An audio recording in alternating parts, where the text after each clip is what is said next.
This is the military cemetery in Inowłódz. Inowłódz is one of the oldest villages in Poland. It's got a history of at least 850 years, possibly even more. It's when it was first mentioned, and by the time it was first mentioned in a document, it already had a number of buildings here.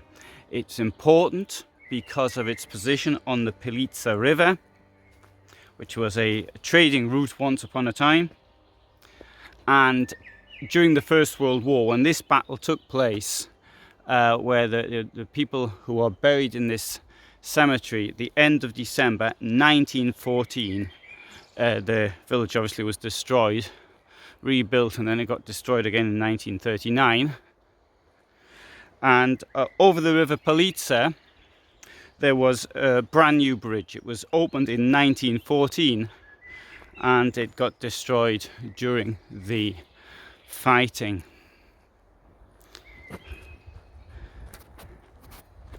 So you can see from the cemetery, the top, we're going to have some graves. And now, a important thing to note, of course, as well, is that as well as the German and Russian troops, there were many civilians as well who died during the fighting, who probably didn't have a clue what was happening or what it was all about, nor could they have cared less. There was also Poles from this area who died, certainly within the Russian army, and possibly Poles who also died serving in the German army as well.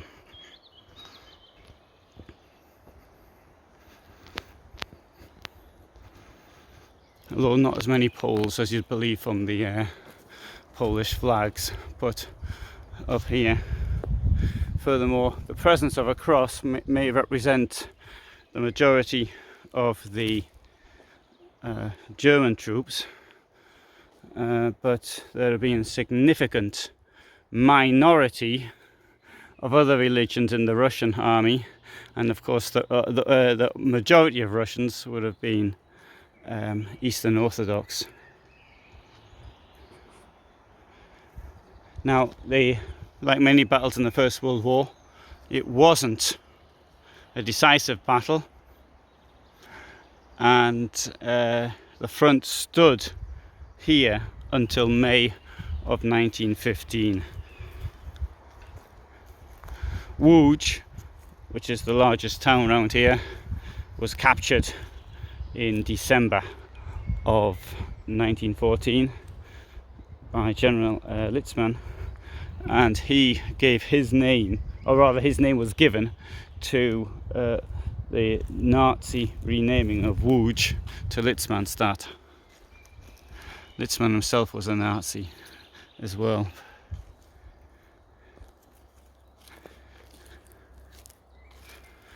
Needs to be pointed out, though, the major difference between 1914 and 1939. In 1914, in many parts of Russia, as this was then, the Germans were greeted as liberators.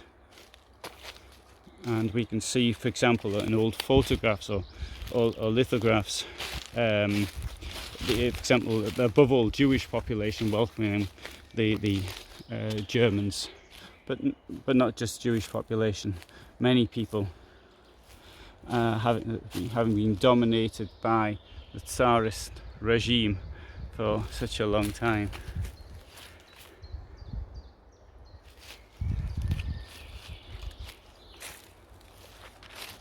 Now, coming here, I thought I mightn't be able to get in. I thought it might even be closed. At the moment we have coronavirus, and that means that many cemeteries are closed. I went to a German military cemetery last week from the Second World War, but I couldn't get into that at all because it was locked with a key.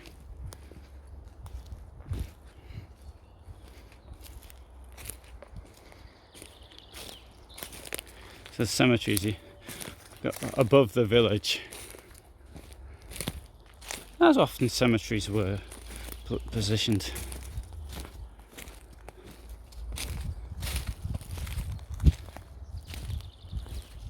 There is a trail of the First World War through this part of Poland, which will you can see certain places along it which followed the front line as it was in the winter of 1914-1915.